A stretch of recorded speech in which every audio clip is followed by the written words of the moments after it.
saber, tiene que saber quiénes son los afectados de la neumonía.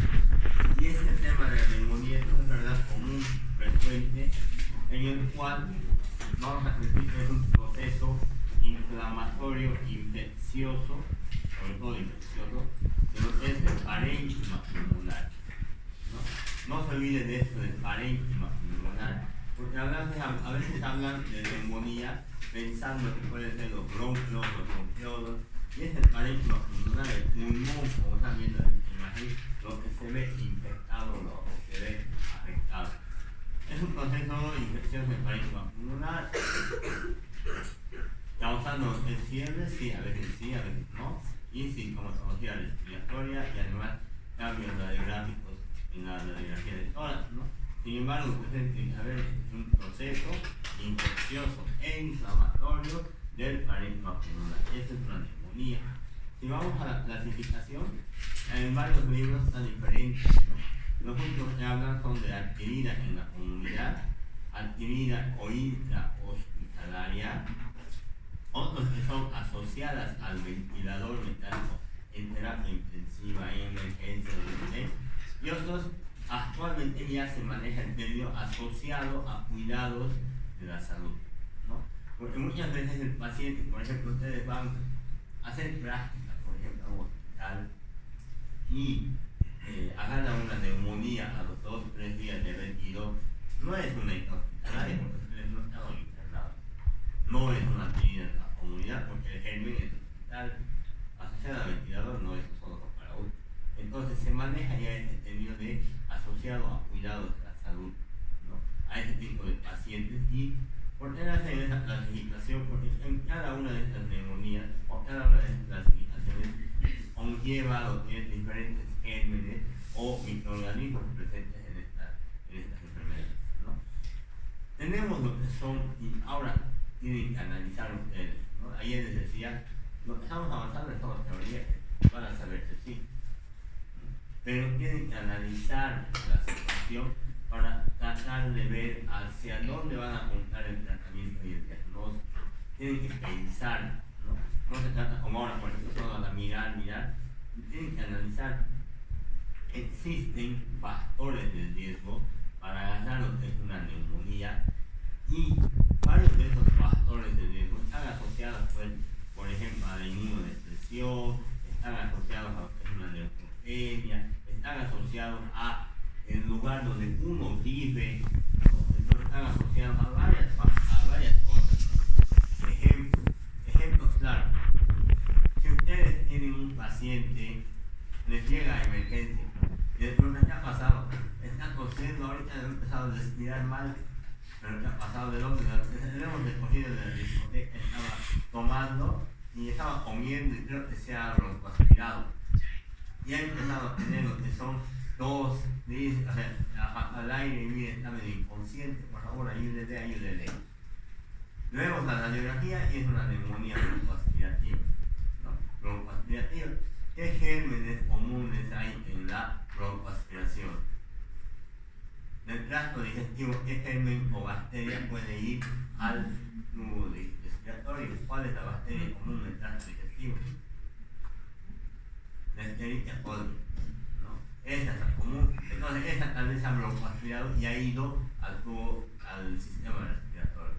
Otro, los anaerobios, ¿no? Las bacterias anaerobias. Entonces, ese tipo de bacterias también hay en la vía aérea y son los que generalmente producen lo que son neumonías en los pacientes que se broncoaspiran, ¿no? Entonces, ahí tienen un factor de riesgo a tomar en cuenta. Ese es el ejemplo claro, ¿no? Yo tomo en cuenta, si se ha broncoaspirado, debe ser negativos o anaerobios. Entonces, yo usaré antibióticos para anaerobios, por ejemplo, por ejemplo, se van a usar doctores que ya han probado farmacología, cefalosporina para anaerobios, estoy diciendo,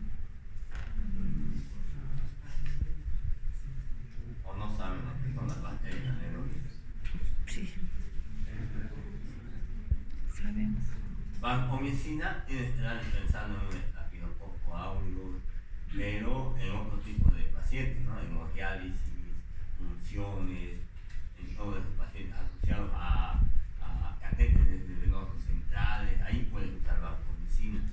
Cefalosporinas, más que todo es para el tema de, si quieres usar, por ejemplo, cefalosporinas antipseudomonas, en los que vas a sospechar de pseudomonas, como bronquitis crónica, que haya neumonía y demás, tiene otro tipo de todo eso.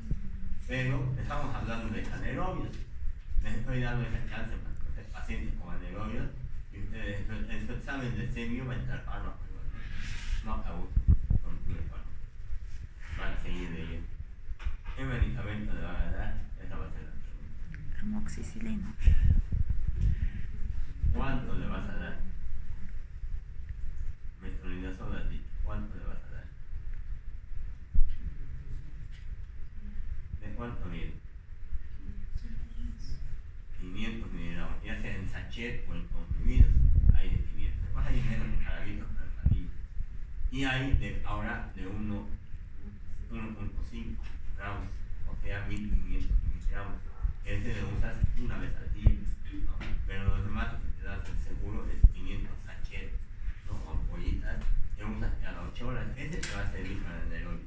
No tienes eso, ¿cuál más contaría que es eso?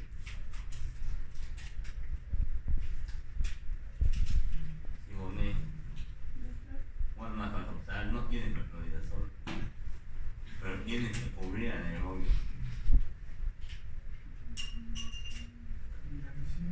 Lindamicina, ese es otro medicamento. Siboney, ¿de cuánto le vas a dar? El doctor ya te está ayudando.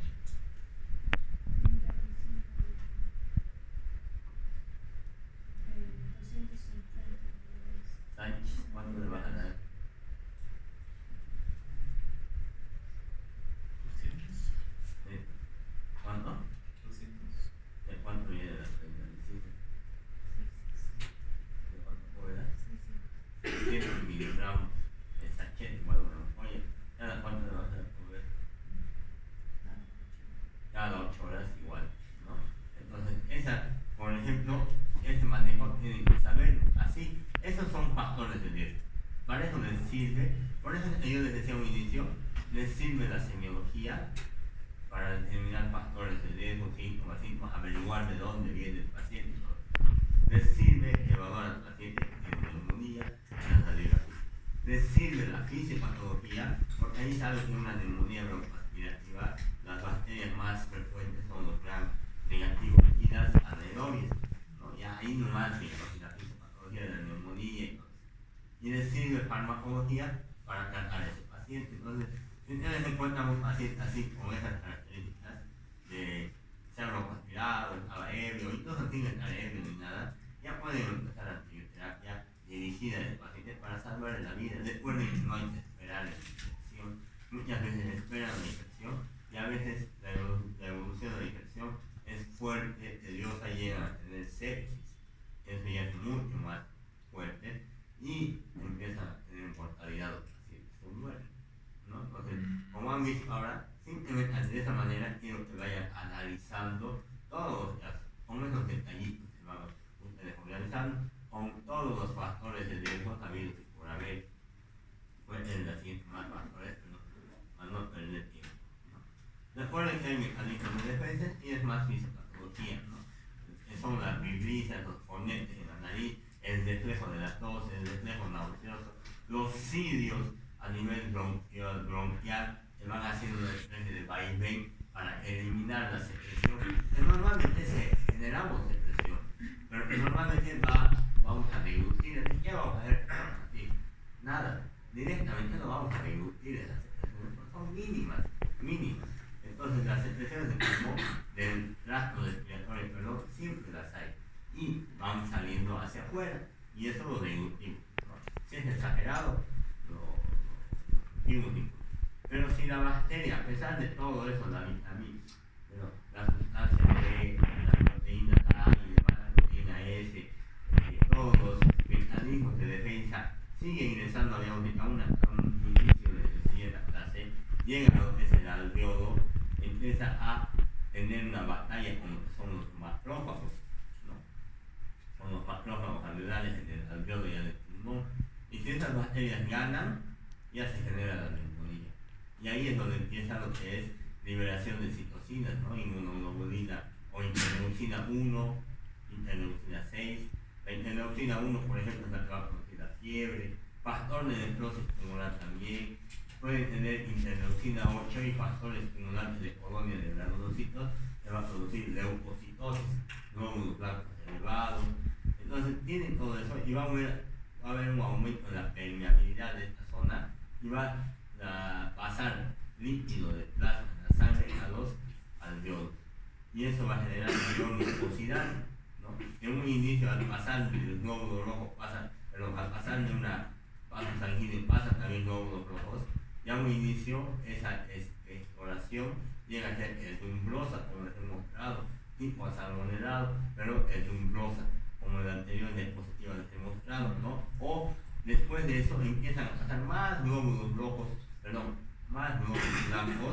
y empieza a hacerse la pus, y empieza la exploración purulenta también, ¿no? En esta fase. Entonces, todos estos detalles son fisiopatología netamente que explican la semiología del paciente, ¿no? Hay que verlo. ¿Por qué les causa la fiebre? Porque la interleucina 1, factores estimulantes. La leucocitosis es causada por las quimiosinas interleucina 8 y el factor estimulante del tumor de granulocitos. La hemotrisis que puede darse en un paciente con neumonía es por la fuga de eritrocitos a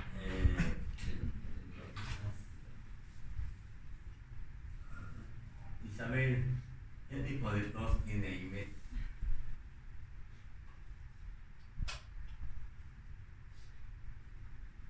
¿Estás tosiendo? Analiza la tos, anotame la tos. No sé, no necesitas, no pasa nada.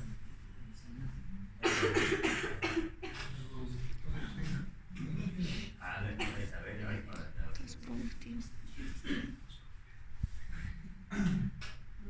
Se ponga flema, está demasiado anulado.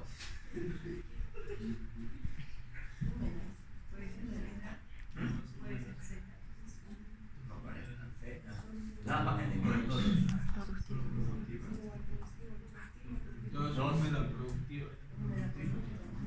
¿Cuánto tiempo estás tosiendo ahí? Desde el anterior viernes. Entonces, por el tiempo de evolución. Tos aguda. ¿Por qué? Porque sí, ¿Cuánto es aguda? ¿Cómo? ¿Hasta cuánto tiempo es aguda? Hasta la segunda semana. ¿Segundo o tercero? Ya se han olvidado. ¿Tercera? ¿Y la cuarta? ¿Hasta cuándo?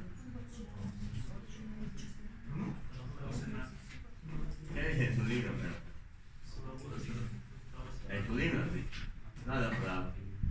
Solo de su libro, que lo aprendí. ¿La tos qué es? ¿Húmeda? ¿Productiva o no productiva? Productivo. ¿Estás explorando? Sí.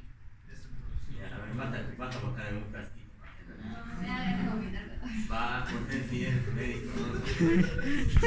Todos están cosiendo, van a tener la obligación de explorar. Incluso les voy a dar asistencia para todos. Les voy a inducir las cosas. Así van a aprender, no van a aprender ustedes. Y al tener lo que es una hiperventilación en un inicio, vas a tener lo que es alcalosis respiratoria en un inicio. Para la labia se genera lo que es respiratoria para la labia, pero en un inicio es alcalosis. Obviamente cuando revises el pulmón van a tener escritores picantes y en la radiografía va a haber infiltrado. La patología, la fase de hematosa, infiltración gris, infiltración roja y la resolución, eso ya ustedes han llevado a un inicio. Ahí tienen la etiología de los factores o bacterias típicas, las comunes a este tipo. Tienen el neumonía, módulos influenza, estafilococcus, gran negativo, Klebsiella, neumonía, pseudomonas aeruginosa. Son de las bacterias más comunes típicas de neoplasia. Pero también tenemos bacterias que son atípicas. ¿Por qué se le llama atípicas? Porque estos van a producir toda la fisiopatología que yo les he dicho, ¿no? El exudado, en el alveolo, adentro del alveolo. En cambio, estos no van a entrar al alveolo, van a entrar a la célula de ese alveolo, o sea, van a ser intracelulares, ¿no? Es como si ustedes fueran bacterias y esa aula sea un alveolo, ¿no? Ustedes entran y aquí hacen su desmadre, esa es una neumonía, ¿no? Generan expulso. Y eso es una bacteria típica. Pero una atípica se va a entrar a la pared adentro, va a escarbar y se va a esconder ahí adentro, y ahí va a producir la infección y la inflamación, ¿no? Entonces, esa es la diferencia. Por eso es que en muchos de estos no escuchas lo que son preditantes. En estos atípicos no hay expectoración, ¿no? Simplemente es la reacción inflamatoria y la cefalea lo principal en esto, ¿no? ¿Y cuáles son? Micoplasma, clamidia y legionela. Esos tres: micoplasma, clamidia, legionela. Esas son las tres bacterias atípicas que van a ustedes encontrar en palomas, en totales, en contaminación y demás, ¿no? Entonces, generalmente esto no se puede cultivar tan fácil, ¿no? Pero se puede hacer un cultivo especial y hay que usar antibióticos para bacterias atípicas. Ustedes que ya llevan antibióticos, Chara, ¿tienen antibióticos Arias? Acitromicina. Usas macrólidos, ¿no? Acitromicina, claritromicina, macrólidos, ¿no? Ahí. Cruz, no tengo macrólidos, ¿qué vas a usar? Ya sabemos,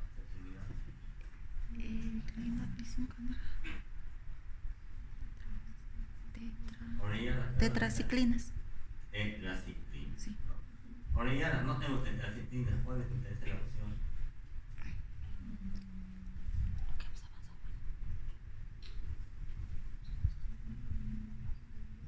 Podría ser macrólidos. Ya vamos a hablar macrólidos, es la primera opción. Tetraciclina, ahí va la segunda. Pero no tengo ninguna en mi farmacia.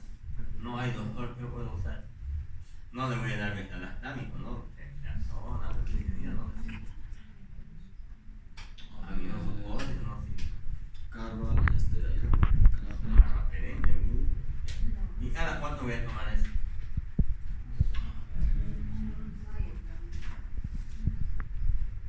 Vale. No, este le va a dar chipana. ¿Qué más usarías? Algún antibiótico. ¿Qué más hay para neumonía? Ya lo que tengo que estar acá, no. La electromicina que es. Ya vamos a hablar. Chipana, ¿qué sabía? Y los aminoricos no.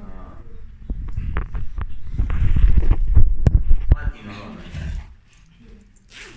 Una inolona, ¿cuál? Una fluoroquinolona, ¿cuál?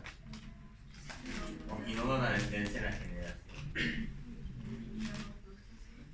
Los médicos, compañeros, levofloxacina. Tienes esa opción común. En las días actuales también está común, ¿no? Entonces ahí tienen las características. Neumonía, y no parece tan típico. No hay nada de pensarán pues en una. Y le darás macrólidos, no hay eso, tetraciclina. Y si quieres buscar tratamiento para uno, aquí son metalastámicos para ti. O el otro para ti, ¿no? La levofloxacina cubre ambos, tanto macrólidos, tanto atípicos como atípicos. Los dos te va a cubrir. Entonces puedes darle un solo medicamento y ya no hacer biterapia como generalmente hacían, como la guía de la neumonía que salían antes, donde hacías amoxicilina y acitromicina al mismo tiempo. ¿Por qué? Porque tenías que matar a estas bacterias como amoxicilina y a estas bacterias como acitromicina. Entonces con las dos ya puedes usar inodona de tercera generación, tipo respiratorio como la levofloxacina, y con eso basta, ¿no? Para los dos. Obviamente, si tienes pacientes inmunodeprimidos, pastores de riesgo internados, tendrán que hacer un cultivo para ver qué bacteria te va a crecer. Entonces, esa es la etiología. Patógenos según el sitio, eso también es como una especie de pastores del riesgo, ¿no? Y esto va variando de acuerdo al país. Eso es de Harrison, la literatura del libro de medicina de Harrison. Ese libro es de Estados Unidos. Entonces, eso están viendo, esa es la población norteamericana, que puede variar mucho en relación a la sudamericana, ¿no? Ahí incluso usan oximoxazol como un medicamento fuerte. Y aquí, el oximoxazol no les hace nada, dicen, ¿no? Es agua de mote nomás. Entonces, no tienen que usar ni oximoxazol, es como decir paracetamol. En muchos lugares usan, por ejemplo, paracetamol novedoso. También se usa bastante, ¿no? Entonces aquí hay antibióticos que pueden usar y muchos malos usos de antibióticos generan lo que es la resistencia. Como les digo, la epidemiología varía año tras año y lugar tras lugar, pero tiene una alta morbilidad y mortalidad si no es tratado sobre todo. A veces prevenir una neumonía, ¿no? Con una aspirativa y demás, prevenir les sale, por ejemplo, 50 pesos, 20 pesos a un hospital o a un estado. Y tratar una neumonía en paciente hospitalizado, ¿cuánto sale? 2.000, más medicamentos, más el oxígeno. Entonces es mejor prevenir, ¿no? Entonces, para ustedes siempre vean la opción de prevenir una infección antes de tratar esa infección. En algún lugar que he trabajado, había bastante neumonía. Me decían, anda, ¿por qué no se hacen cargo? Háganse cargo, vean por qué hay neumonías. Y todo era, no hay, o sea, ¿cuál es la causa? ¿De dónde aparecen las neumonías? Lavado de manos, el médico, tal vez está usando todo contaminador. Era lo que pasaba en ese hospital, en las cánulas de oxígeno y nebulizaciones habían sabido de utilizar en uno y otro paciente, ¿no? Y lo legal era pues, que se compre cada uno, ¿no? A veces no tiene plata, tiene que comprarse o te va a sacar más cosas, ¿no? Eso no cubre el seguro más que como insumo, pero eso va a liquidar una institución como hospital. Entonces lo que hacían era utilizar y hemos dejado, ahí nos damos cuenta, ¿por qué se utiliza? Pero no hemos lavado, no hemos hecho secar, está esterilizado, igual agarran, ¿no? Hemos hecho, desde ese momento era que cada paciente se compraba su cánula, 30 pesos, y lo usaba, al final se lo llevaba, ¿no? Oiga, algunos no tenían dinero y volvían a traer, ¿no? Desinfectenlo, ya, ni modo, pero se va a volver a infectar también, ¿no? Entonces ya no contaminaban ni bajó la. Entonces ahí esa es epidemiología, por ejemplo, ¿no? Ver esos factores de riesgo, de por qué está subiendo esa tasa de neumonía, por qué está subiendo la incidencia, por qué aumenta la prevalencia, todo eso es lo que hay que ver. Y estos son los factores de riesgo importantes. En el alcoholismo o el paciente alcohólico, estas son las bacterias comunes que pueden detallar. Todo bozaje, entonces, ¿qué van a buscar? Estafilococo, Klebsiella, Acinetobacter. ¿Quiénes me ponen aquí cada fin de semana? ¿Nadie? No. Porque el año pasado iban a las Américas siempre. No. A las 7, 6 de la mañana. Estudiamos 6. Yo pasaba a jugar, ellos estaban sanos, ¿no? No sé si a qué iban, o se recuperaban o qué hacían, pero sanos, ahí bien salieron. El cocido va. Cocidos deportistas. Entonces, esos son, cuando tengan un paciente así, con tendencia a conducta, o sea, alcohólico directamente, y tiene neumonía, tienen que pensar, una de estas debe ser, ¿no? Una de estas debe ser, entonces voy a usar antibióticos, o ya sé manejar antibióticos para estas bacterias, ¿no? Lo mismo en el EPOC, en el tabaquismo, voy a pensar en estas bacterias, ¿no? En estas una neumonía o bronquiectasia, que ya les he mostrado cuando los bronquios se dilatan demasiado, hacen hemoptisis, y se ha infectado el paciente a una de estas debe ser una pseudomonas principalmente. ¿No? Esos son los factores de riesgo epidemiológico que ustedes tienen que conocer. Si hay un absceso, en el pulmón se ve la mitad de abajo como un globo, la mitad blanco, la mitad negro. ¿No? Esta es la imagen de un absceso en el pulmón que vamos a ir viendo más adelante en la radiografía. Y en este caso tengo que pensar siempre en un estafilococcus. En este caso dije meticilino resistente y todo eso, pero estafilococcus es lo primero que van a pensar. Después puede haber hongos, anaerobios, tuberculosis, bacterias así, pero el estafilo es el primero que tiene que sospechar. Entonces él lo verá lo que su compañero dijo, ¿no? Vancomicina, pero dice meticilino resistente. ¿Qué significará meticilino resistente? Bueno, se los dejo de tarea para que sigan investigando. No vamos a seguir avanzando en los términos de resistencia o los factores de resistencia de las bacterias. ¿No? Han debido ver los tipos de resistencia bacteriana a los antibióticos. Entonces, bueno, eso es lo que tienen que avanzar leyendo ya ustedes, ¿no? Ya, para materia más adelante. Si uno viaja, y esto ya es de gente de Hoyo, San Lorenzo, es de Estados Unidos, ¿no? Esto ya es para ver si viajan a esos lugares, vas a pensar en un isoplasma capsular. Si ustedes van a Santa Cruz, ¿en qué van a pensar si vuelven con neumonía? El humo, esa cosa, el humo.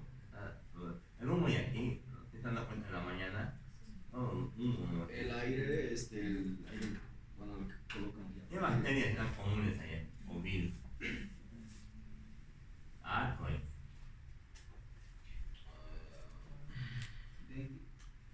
Dengue, pero eso es otra infección. No te va a dar una neumonía. No va a dar fiebre. Con la humedad, doctor. Con la humedad. ¿En qué bacterias pensaría?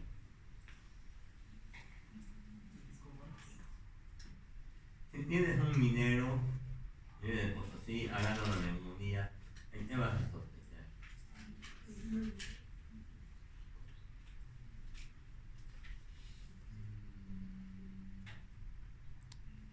Neisseria, Eso ¿no? es que podía, ¿no? Eso es para que ustedes hagan. O si se van a trabajar afuera, es peor todavía. Neisseria, neumonía. ¿Cómo sea? O bueno, Neisseria, neumonía, creo que. meningitis. No, completo. Cualquiera puede pensar que estás hablando de algunos de ellos. No, les voy preguntando, traten de investigar, analizar. Por eso, cuando uno recién está trabajando, recién empieza a preguntarse, dice, pero y eso, y factores de riesgo, y hasta eso tardas, ¿no? Y hasta te vayas ganando experiencia, eso, la mala cuestión del estudiante boliviano, hasta te vaya ganando la experiencia, el médico o el paciente está muriendo, o el paciente está mal, o empeorando, y demás. Pero a ver, vayan afuera a las universidades, por lo menos a la Argentina, a ver, vayan. La teoría, así como está, se la saben, ¿sí? No manejan pacientes, o sea, no tocan muchos pacientes los universitarios, pero se la saben la teoría muy bien, ¿no? Incluso te hacen sentir mal. Todos los que vayan a la Argentina van a ver eso, ¿no? Cuando llega un alumno de Argentina, pues ya saben incluso más que un médico general aquí. Y claro, un médico general a veces como especialista, ya sabe, la teoría, ¿no? Pero la práctica es diferente. En eso sí les ganan los bolivianos, saben la práctica, pero no saben por qué hacen. Entonces, también ahí, y en teoría los bolivianos son más trabajadores. En teoría. Eso es lo que se habla ya, ¿no? Por eso es que quieren contratar bolivianos, porque saben la práctica y saben la... son trabajadores. Son esclavos de naturaleza. No, ya. Acá ya están empezando a revelar. Bueno, otros factores de riesgo: influenza, coronavirus. Y el diagnóstico lo hacen con estos síntomas. Fiebre, estamos hablando de infección. Tos, ya sea productiva, ¿no? Y la disney. Puede haber dolor neurítico a un lado al momento de respirar, sobre todo. Puede haber escalofríos. Y por toda la respuesta inflamatoria van a tener taquicardia, ¿no? El corazón va a latir más. Todos los síntomas, imagínense que ya saben lo que es, ¿no? Algo que podemos hallar, etc. Vamos a ir hablando de un momento, ¿no? Murmullo, martidez. Esto no es vesical, ya no es algo. O del libro es algo, pero no es vesical, es vesicular, ¿no? Es el murmullo vesicular que estamos hablando, no es vesical. Vesical es cuando hablamos de la vejiga, ¿no? O sea, dice el dolor esteroideo. Ya, todo eso vamos a ver, ¿no? Cuando hagamos el examen físico.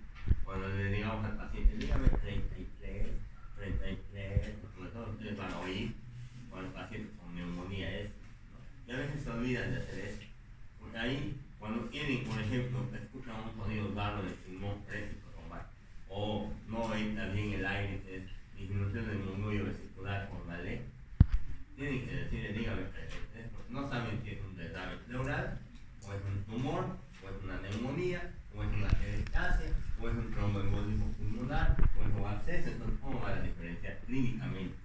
Muchos de ellos se pueden diferenciar con, dígame, 33. Si ustedes escuchan, ¿no? Vamos a tratar de ver eso, voy a tratar de buscar. Otros signos son cianosis, obviamente, alteración del estado mental formado por presión, náuseas, vómitos, mialgias, dolor muscular, artralgias, dolor articular, hipotensión, eso no vamos a ver aquí, ¿no? Hemoptisis, ya saben lo que es, inapetencia, ya saben lo que es. Son otros síntomas que pueden llegar a tener un paciente con una neumonía. Entonces, todo eso va a tener. Algo que tienen que tomar en cuenta cuando tienen una neumonía y vayamos avanzando en dolor abdominal es que muchas de las neumonías tenemos las metámeras, ya no vamos a hablar de las metámeras o de hematomas, en el cual tienes un nervio que va saliendo de la columna vertebral. Ese nervio puede ir a la parte de adelante del tórax y esto también puede ir a despejarse abajo, al abdomen, ¿no? Abajo, al abdomen. Entonces, muchas de las veces en los libros van a leer dolor a nivel de fosa ilíaca derecha y piensa, apendicitis, ovario, pero a veces es una neumonía. Entonces, también vamos a ir hablando cuando hagamos el examen físico o les explique el examen físico, pero que también está en su libro. Para clasificar la neumonía, el PUL 65, eso lo han debido ver en fisiopatología, ¿no? ¿Por qué? Tienes un paciente, ya sabes que tiene neumonía, le das punta, neumonía, tos, saturación, fiebre, la radiografía sale neumonía. ¿Y ahora qué voy a hacer? ¿Le voy a dar tratamiento para su casa? ¿Lo voy a internar o lo voy a mandar a terapia intensiva? Tengo tres opciones para manejar a mis pacientes. Entonces hago esta escala pequeñita, facilita. Estará confuso el paciente, desorientado ahí. Si dice sí, le pongo un analizo lo que es el examen de sangre, miro la urea o el nitrógeno ureico. Si la urea está mayor a 44 o el nitrógeno ureico mayor a 20, cualquiera de los dos, no está a ver los dos en laboratorio, solo uno, le pongo un punto. Frecuencia respiratoria, que facilita, ¿no? ¿Cuánto se cuenta? En un minuto. En un minuto les dije que se cuenta la frecuencia respiratoria. No es en 15 milisegundos, multiplicado por 4, no. Es en un minuto la frecuencia respiratoria. Y si estaría mayor a 30, le pongo un punto, ¿no? Y así voy tomando la presión arterial y tomo en cuenta la edad. Si es mayor a 75 años, le pongo un puntito.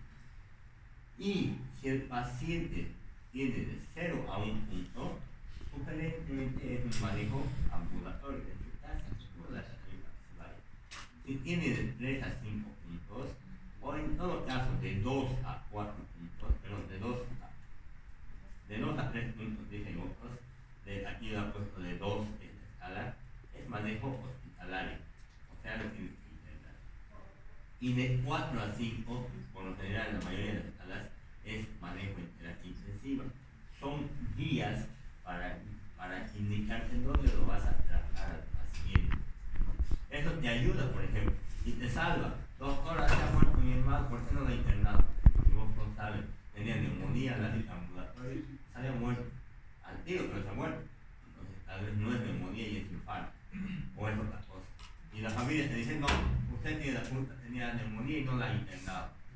¿qué vas a hacer? Tienes el respaldarte, pues tienes la escala.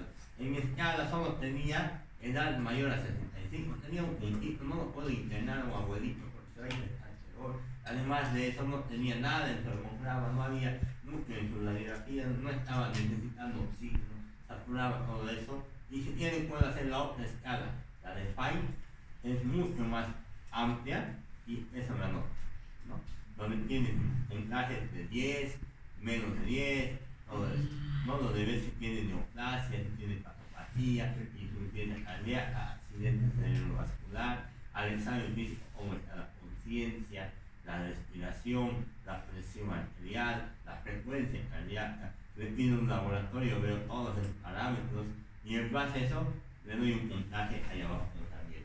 De 1 a 5 puntos ahí, ¿no?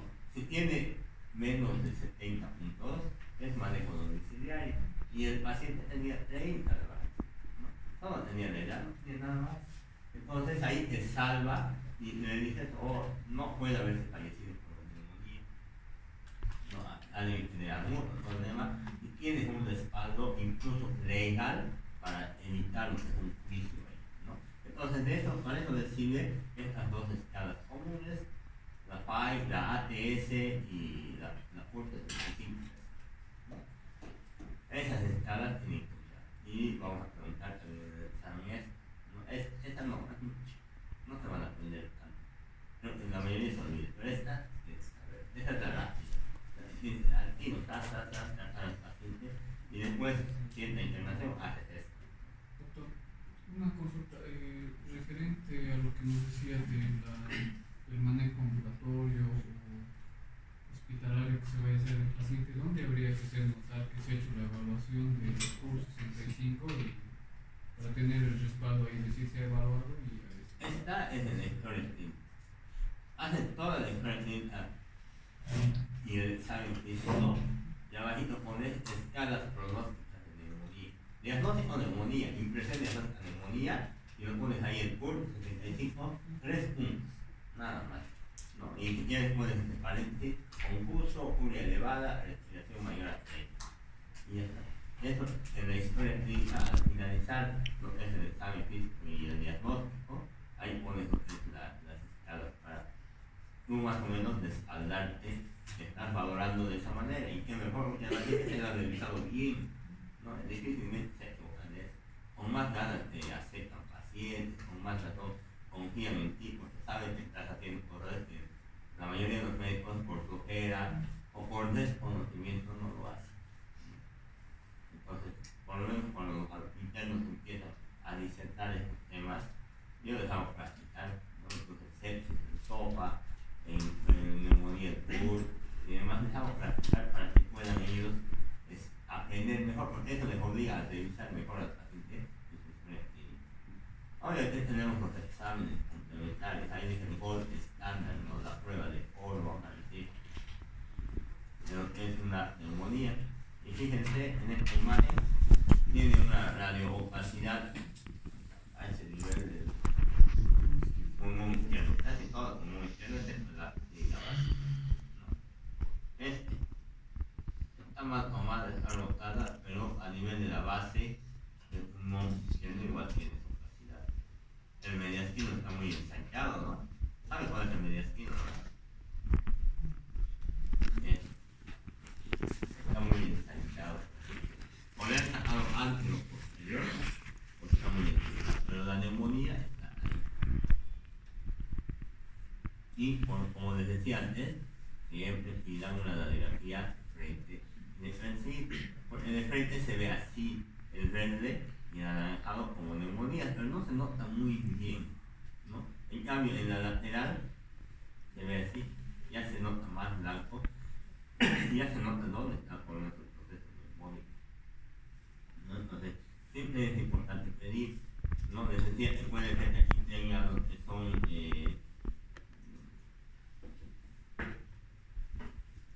aquí haya algo, sean las mamas, pero ahí en la mujer se va a ver ahí, ¿no? Ahí se va a ver como imágenes radiopapas, pero si ustedes le piden de frente, de perfil o lateral, van a ver ahí las mamas y no va a haber nada del pulmón. Entonces, no, puede haber un un botón ahí, se ha tragado un botón.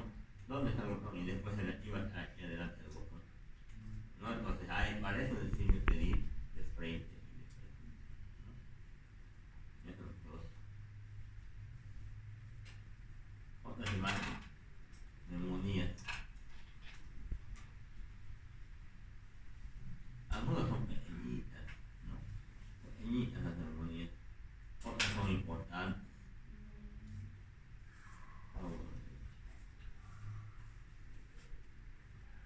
Ahí están más notorias de esas imágenes adecuadas. Más adelante vamos a ver la interpretación de la biografía y ahí van a ver. No es una neumonía. Pueden pedirlo, es una tomografía. Y en la tomografía igual aquí se puede ver una tomografía de tórax. Fíjense, que normalmente debería estar más o menos así, ¿no? Eso. Pero fíjense aquí, hay como un patrón incluso medial parecería tuberculosis. Vamos a ver. ¿Dónde estás, Necoli? ¿Qué dice ahí? Ahí, todas. Todos ustedes que han llevado el resto.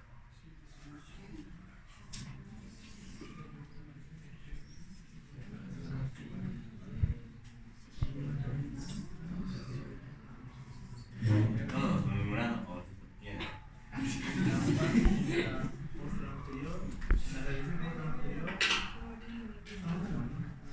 No te lo lees. La nula no lee. Yo no sé inglés. Yo también leo. Todo está bien. Tienen que aprender ya en inglés para, por lo menos las imágenes interpretar. No dejes tomar, no dejes de empezar al principio para tomar exámenes en inglés de las clínicas, ¿no? O sea, me entiendes, Lara y No. pero tendrían que aprender. Ahí tenemos la neumonía, ahí tenemos la neumonía. Esto es del COVID, por ejemplo, así, infiltrado intersticial. Y ese infiltrado, fíjense, en una neumonía, en una tomografía, esa es la típica, de ese lado izquierdo, de este proceso. Y esta es una atis intersticial en vidrio esmerilado. Esa es la del coronavirus. Entonces, esos son los dos tipos de neumonías que dejan en la tomografía. Los laboratorios te vas allá en leucocitos. En el libro te dice mayor a 15.000, no, mayor a 10.000 ya estás aquí en con inflamación e infección, ¿no? Y menor a 4.000 sí puede ser. Con 85% de polimorfos nucleares ya es bacteriano, ¿no? Te vas a pedir una tinción de Gram del escudo de oración. Y eso es 10 minutos, porque a través del interno me dicen, en 3 días va a salir, no, en 10 minutos sale. Oh. Y cuando estés horas, el laboratorio te tiene que reportar estos dos puntos. Polimorfos nucleares mayor a 25 por campo infector. Células epiteliales menor a 10 por campo infector.